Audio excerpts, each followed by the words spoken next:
There we are. Okay, great. So Steve, over to you, mate. Okay, thank you, Alan. Okay, very good evening, everybody. Thank you for coming this evening. I think you've deduced I'm Steve Ralph. I live in the Micklebury Hill area of Herne Bay. Been in Herne Bay 25 years, been licensed since 1989. So we're talking this evening about these lovely little radios.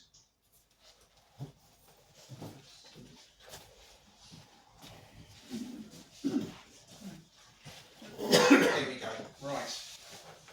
So you might have seen these advertised. They're available on places such as Amazon, the wonderful AliExpress. In fact, I've got two there. One over there, it's my original, which my wife got me for my birthday. And I've got the later version here, which officially is the version 2, I believe. I'll explain why the various versions in a bit.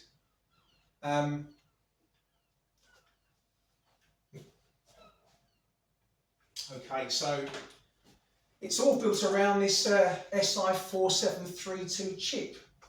Now the 473 series chips you'll find in a whole wide range of radios, and I've got a nice selection of them there, to be honest with you. They're known for their ability to receive FM, broadcast FM, not airband, AM including long wave, medium wave and short wave, and single sideband as well, lower sideband and upper sideband signals, and of course CW. So very, very popular with the hobbyists for developing portable shortwave radios and other projects, especially when paired with the microcontrollers like the Arduino. And in fact, your one over there, you've got the ATS 20 Plus. This is its predecessor. This is based on the Si4735 chip. Okay, all from the same kind of family, like that. This is Arduino based. What's Arduino? So it's a bit like a Raspberry Pi kind of competitor. Oh, okay. Yeah.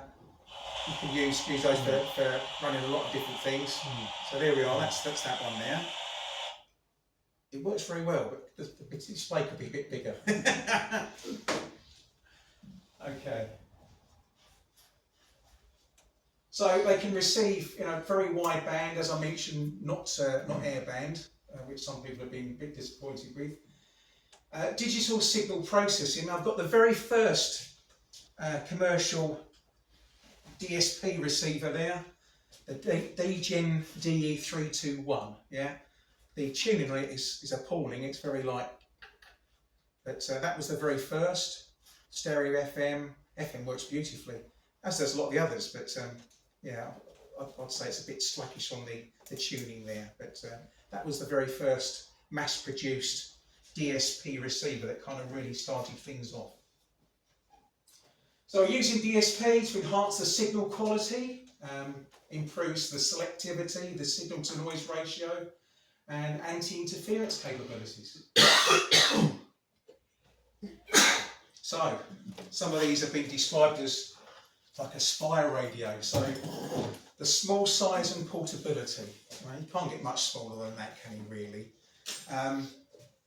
Compact design allows for easy portability, making it ideal for on-the-go listening. Potential for modifications. Now there's a whole group of programmers playing with the firmware, and I'll show you about that. I'll take some of the fear of changing the firmware. I'll talk about that in a bit. So some users modify the circuitry or firmware to improve the performance. You can download firmware to give it a nice big S meter if you want, and you can change it all around. Firmware updates can significantly improve the user experience, addressing issues like sensitivity and user interface. Now, at this point, I'll explain this one here that came for my birthday. It nearly went back to Amazon because it was a very dull, dim-looking screen. It was horrible to use, and I bit the bullet and did a firmware update on it, and it transformed it. You could turn the brightness up, nice, bright, colourful screen, and it transformed it entirely. So why is that, do you think, Steve? Because you think the manufacturers will put the best firmware on it they could possibly Maybe it was at the time, but maybe it sat around in a warehouse somewhere, and things have moved on.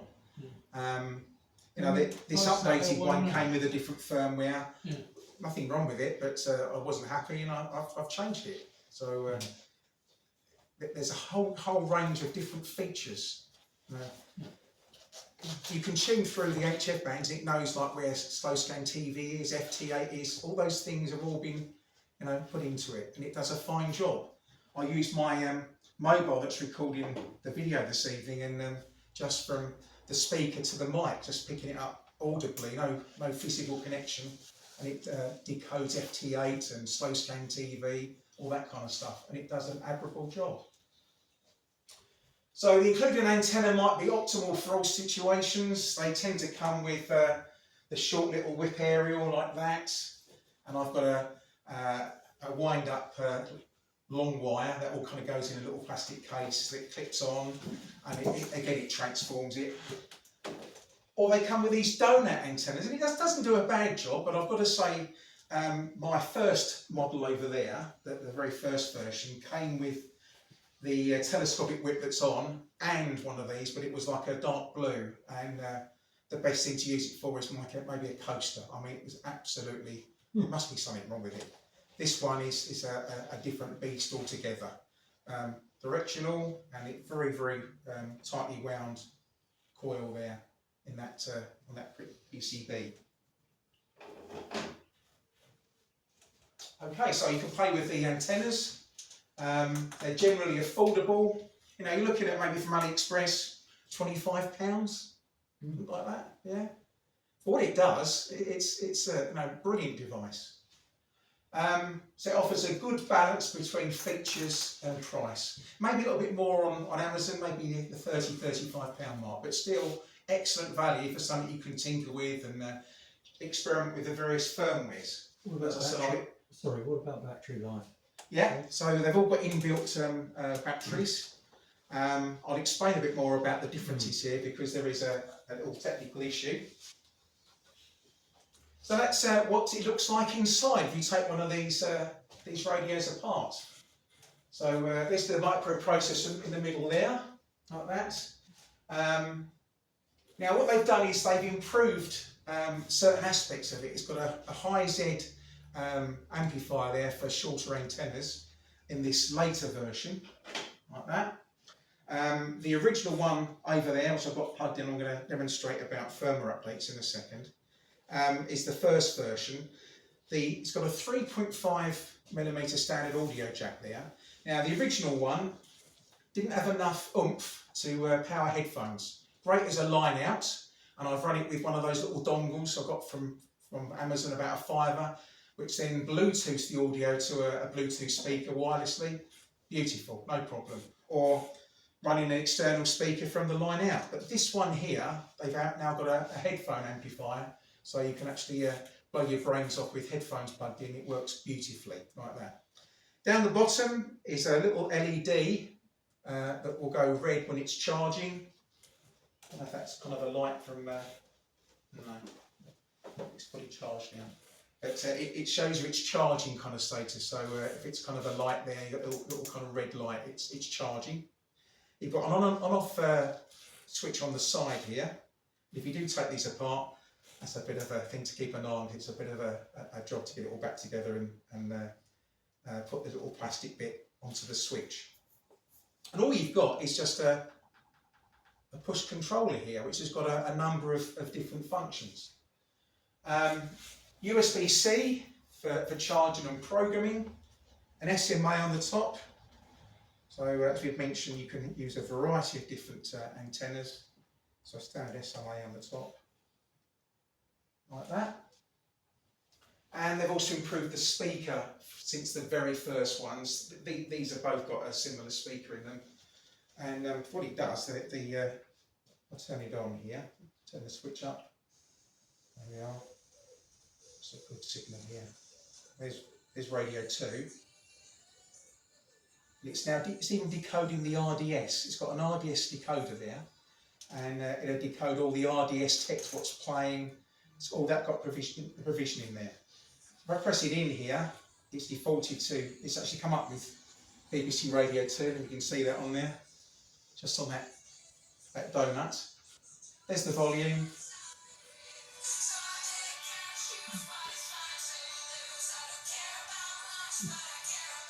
It also tells you that the pi code of the RDS. Now I work for Cabin FM, and we've just gone on to the UK radio player.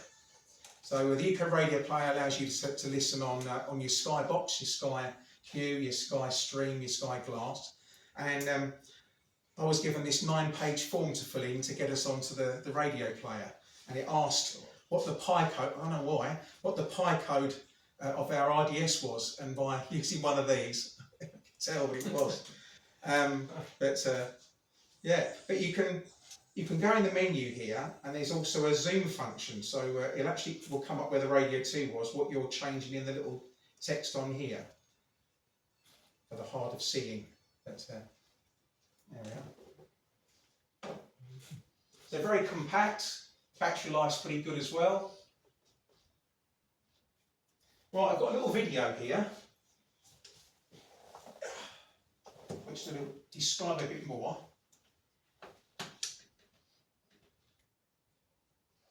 Hopefully that audio is going to be on. Yes.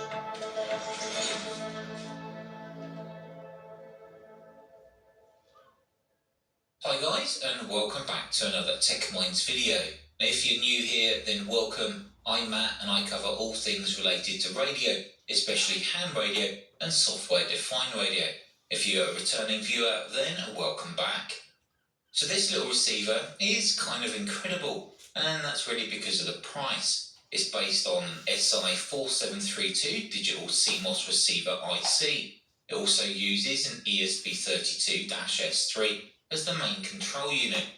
Now what's first noticeable about this cool little receiver is that the screen is just fantastic. It's a 1.9-inch HD colour screen, and it really does stand out. Now the screen has a deep black background with most of the text and icons etc. in a white colour, which makes it really stand out and extremely easy to read. Now there's also a built-in 800 mAh rechargeable battery, which according to the specifications it says that it can last up to 10 hours of continuous use.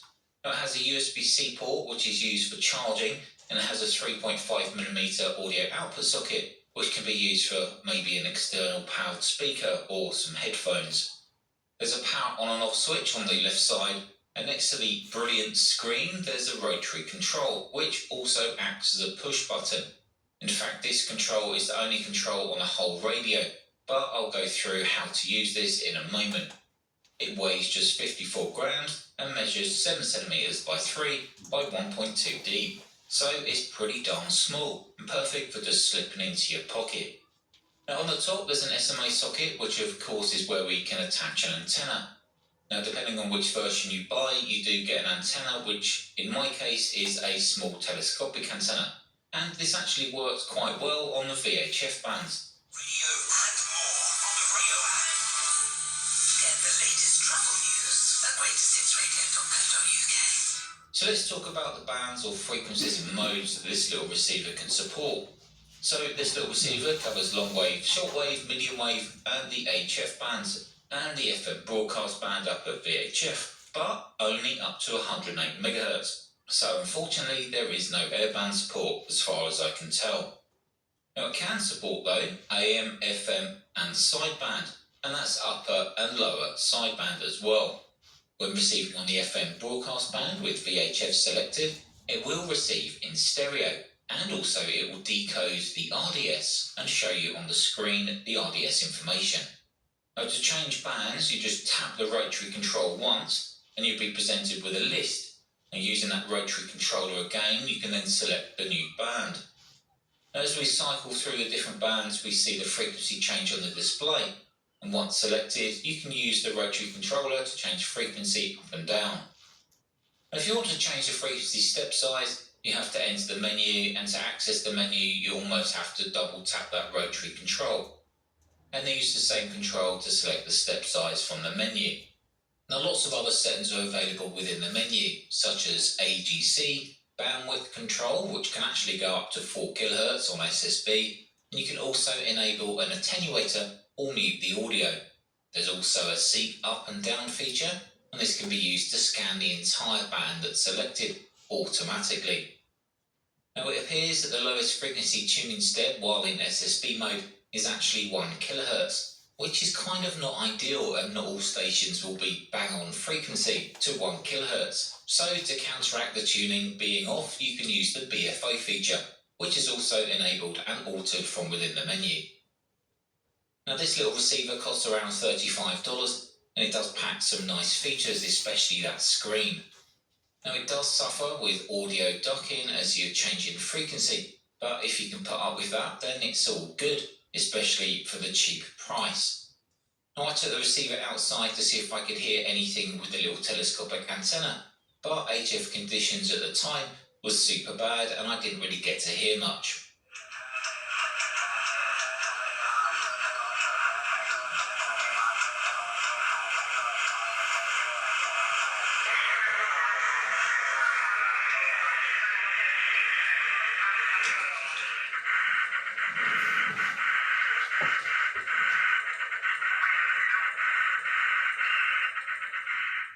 Now I also hooked it up to my end-fed half-wave antenna and had a little scan around while indoors.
Now for those of you that are interested, this is what it looks like inside.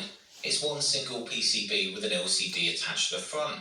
You can see the ESP32 module there and the Si4732 receiver. You can also see the 800 mAh battery. Now if you take this apart yourself, just be super careful because some of these wires, well, they're just kind of soldered onto the main board. They don't have connectors. Speaker's different. You can also see the little mini speaker and that's so attached to the back left of panel. the SMA. Now, those of you that would have noticed, the case is actually 3D printed as well, which isn't so much of a problem because a lot of 3D printed products are coming out in the market these days. And by the manufacturer using a 3D printed case, it probably helps towards keeping this product at a lower price. Anyway guys, let me know what you think about it in the comments below, or even if you've got one. I've had many radios in the past that use the Si4732 and they all pretty much act the same. However, this one is definitely the smallest that I've actually used. Anyway guys, thanks for watching, and until the next one, take care of yourselves, and I'll see you in the next video.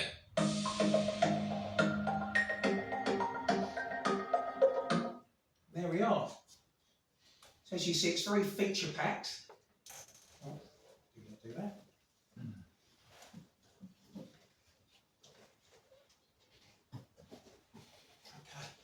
Could you pass one around? That we Yes, I was going to do that. Yeah. Just want to have a sound about 3D printing.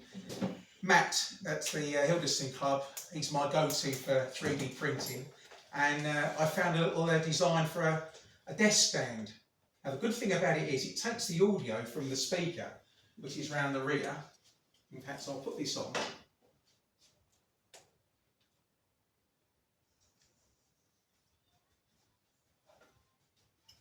Let's give it a bit of audio.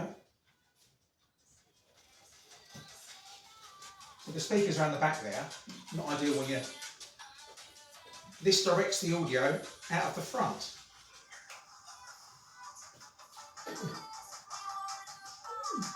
And has it at a nice angle for operation. Pass that round. Yeah. I've just detuned it. They're the same, aren't they?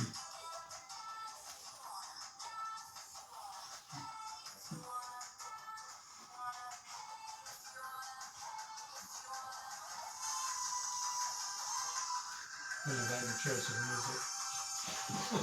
That's BBC Radio 2 for you.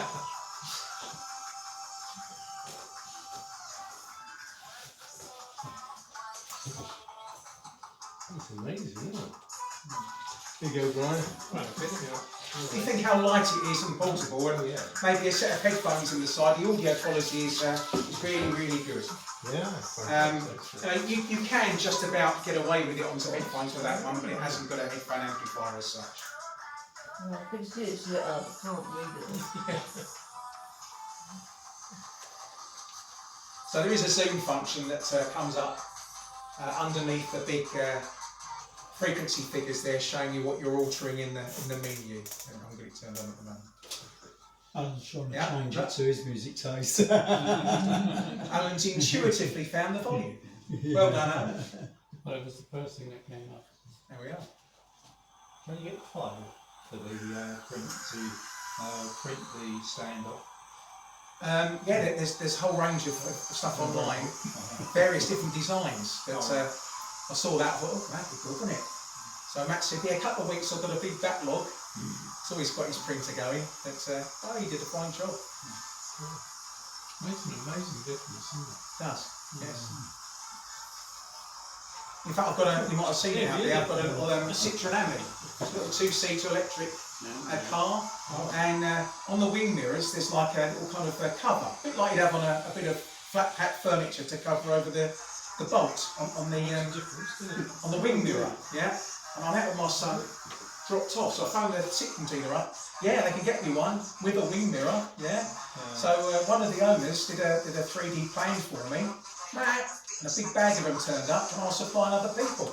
So, the wonders of 3D printing, eh? Super glued on there, it won't come off again. Not a bad audio output for the size, is it? Okay, so, good old Facebook, it's a great resource, isn't it? There's a firmware a section, a bit like our file tab on our group. So this is the Si4732 mini receiver all bands. So that's where all the developers all go and the fans of these receivers, and you'll find all the firmware details on there for updating. They'll show you pictures, some of the new features that have come out. So a great resource. So this was a recent list of some of them. Now these ones that say flash are the ones that I'd recommend. They're no hassle when it comes to reprogramming the firmware of the radio. I'll show you how easy it is in a second. Can I just ask you, Yes, of what course. is the difference between firmware and software? Okay, so software is that it runs to do a particular task. The firmware is the running of the actual the chipset, yes. So it changes the whole characteristics, yeah. So It's what they put in the BIOS on the computer, for example. isn't it? yeah. So it's the real running of the device, as opposed to it doing something by running some software. So it totally changes the characteristics. So this one here, if I want to unplug it, might change its COM port. Oh well. So this one here, if I go to settings,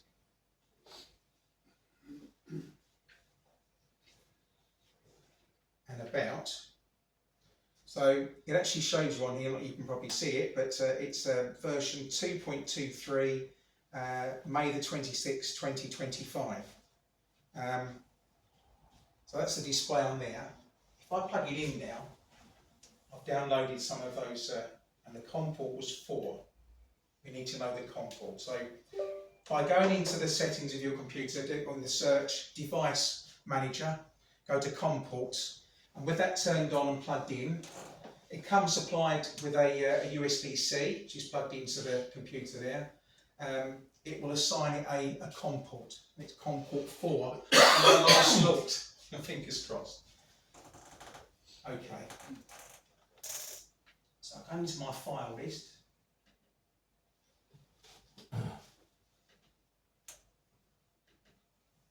There we are here, ATS many firmware. I've got a variety of firmwares there. Version flash V2.13 big meter. You get a lovely big S meter on there. If I open that up, so that's what you're presented with. That's everything you need to do it. See where it says flash? If we click on that, okay, it guides you through it, yeah? So it says, know the COM port of this radio, COM port 4, that's what it was unless Windows 11 has changed it. Connect the USB-C cable, turn on the mini receiver, press a key. Available COM ports. Give the COM port number. It was 4, fingers crossed. Enter. There we go. So it's saying that COM port 4, there is Wi-Fi bit into it. Some people are communicating now computer via Wi-Fi to do various tasks. Upload done, press any key. So we've now changed it to this earlier version 2.13 big S meter. So if we unplug it now,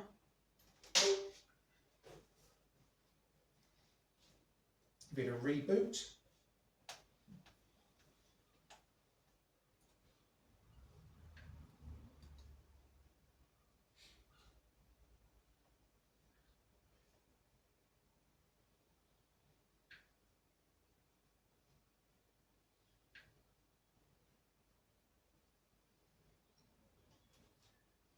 That didn't work, do it again. It There actually was a said, fatal It error. did actually Oh, say right. fatal error yeah. on the upload. Yeah. Okay, we'll try it again. It might be because you've got a more recent version on there, Steve.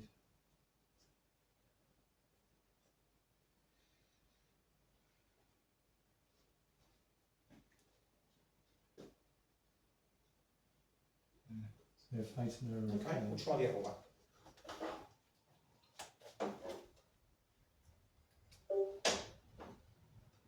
It's Windows 11.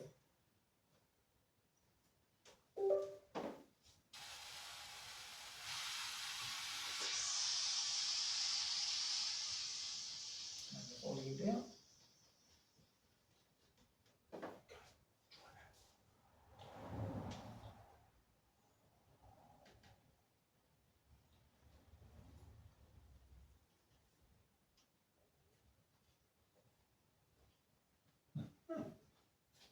Oh, I see. Doesn't Look, exist. couldn't open, the port doesn't exist, it's reassigned the, Yeah. hang on a second then. The wonders of Windows 11 then. Device mangler. There we go, if we go to ports,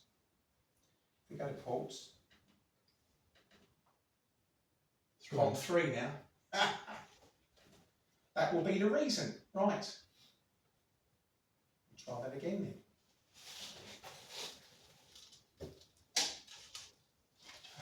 Three.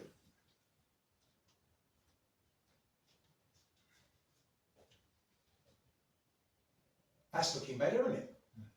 Yeah, what it's doing on this one though, after you stop running, configuring flash, Yeah. it says the flash will be erased. That's from it. But on the previous one, it didn't. Because of the component erase it, number did it? changed, yes. Nice recovery, Steve. Upload done. Press the key to close. So I've run them back and forth before, so. But now, we've got a nice big S meter.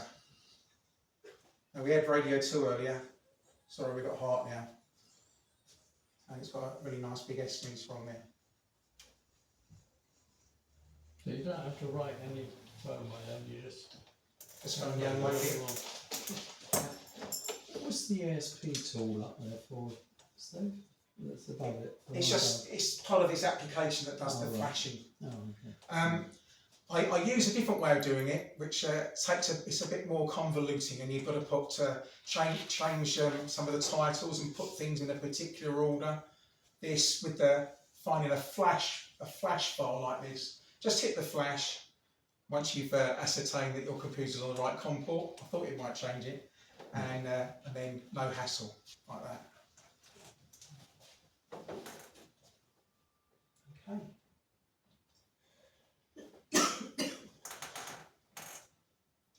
Any questions at all? Have you managed to brick one, Paul? I haven't, no. I've still got the same two. I think I did read someone had bricked one, but I don't know what they did to it. But by doing that method, you can't really go wrong. Just make sure it's on the right COM port, like that. What's the 2 metre and 40 metre and 20 metre? What does that represent? Okay, so there's no 2 meters on it, but it's got programmed in the various bands on HF.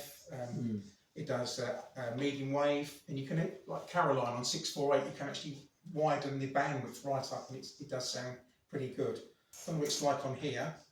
Let's put my glasses on and see better what I'm doing.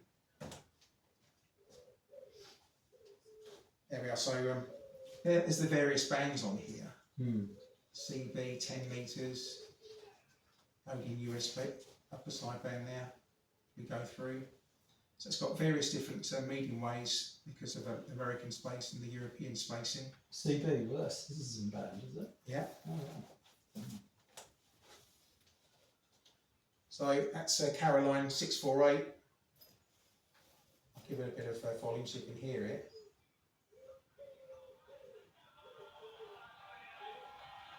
So if we go into the bandwidth settings,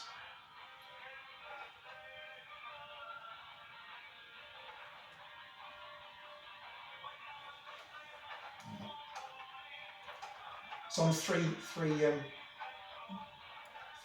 bandwidth. Here we are, bandwidth. It's picking up something in here, but you can hear how the audio quality has improved greatly there. I don't know what it's picking up. But, Sounds like the antennas loose. yeah, amazing. No, it sounds like the antennas loose. Yep, could be. There we are. You're getting a bit of a pass in.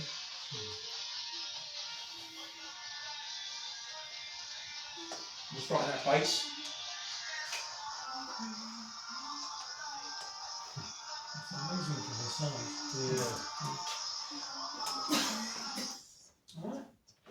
Am I right in thinking that the bandwidth on FM, you can't narrow it down to You normal can't, no, amateur bandwidth? it's preset on Only there. broadcast bandwidth. Yes, it's preset. So for 10 metres or 70 megs, which it covers, you can't do amateur FM on it, can you? No, it doesn't do. It's really intended for broadcast use, isn't it, that radio?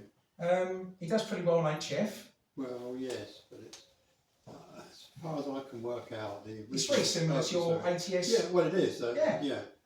But it really seems to be designed initially with broadcast reception in mind. It's a good cheap chip to put in a lot of radios. Oh, yeah. See, not all of these do sideband. You know, Yeah. that one there, for instance, that's a general kind of coverage. No sideband on it, but the sideband does work very, very well on these. That's quite a nice one. I gave up my job to be a carer, and the company I worked for gave me that as a leaving present. My manager knew that I was a big fan of radio and got presented with a lovely text, and it works really, really good. Yeah. That one there is kind of it's a really nice kind of profile to hold. It's really nice, and you've got has got an inbuilt AM ferrite inside, but you've got an external one there to optimise. It's really nice. Is the top piece cracking nuts open? Yeah. Yeah. Any further questions at all? Do you think you'll be able to use the USB port for connecting up the data, like Whisper or say FT8 on the receive? I think it's just for programming the radio itself. As I said, I've decoded FT8, but it was straight audio from the speaker onto one of the apps on the Android. Right. How many little Chinese people are in there, Steve? It's amazing what they do, isn't it, for the price? And, What, do you want a menu? yeah, we're like a bit of AliExpress. Mm. As I don't know when you came in, but that's the radio that's on our new Facebook group. And it was an early bird deal, 2 of these for £11 and 5p delivered with post and packing and Incredible, wasn't it? Amazing. and tax. How long Yeah. ago was it you got them? About a month ago. Really? Yeah. And it's got digital encryption, so I've got turned off. GMSK, and there's 6 keys you can assign. But yeah, and by sticking it on channel 16, holding down the 2 buttons there and turning it on, it then goes into scan mode, and you'll see the light flashing there. It's now scanning all 16 channels. There's a bit of PMR 446 in there, but it's got all the local repeaters on UHF. But for the money, it's ridiculous. 2 radios for £11 and 5p. It stops on Canterbury. Yeah, Can you still get them today? yeah. You Not when quite you done- £11 anymore. You know when you done that post, you put it on the. Oh, okay. Well, you got something, yeah? Yeah. You've got a funny little area on the top. That is for deer. Yeah. It goes round. You know when you done that post on Yes. for that one? Yes. It would have been good to have had the link to where you get it from. All right. Okay. Yeah. AliExpress. Yeah. Yeah. It's tiny on there. Oh yeah. Well, thank you very much for Space out. coming along and listening to me. Thank you, Steve. Thanks, It's a Steve. pleasure. Thank you. Yeah. I've got it. Thank you very much, Steve, for giving us that little introduction into these little marvels from the Far East. Amazing. Really interesting. Second time I've seen this talk. Bit varied this talk. to It the did first one, vary a bit, didn't didn't it? Yeah. You got it right first time before. We'll ban the computer on the com board. Thank you, Steve, and Michelle. Pleasure. Thanks. I'll press the button. Very good. Thank you.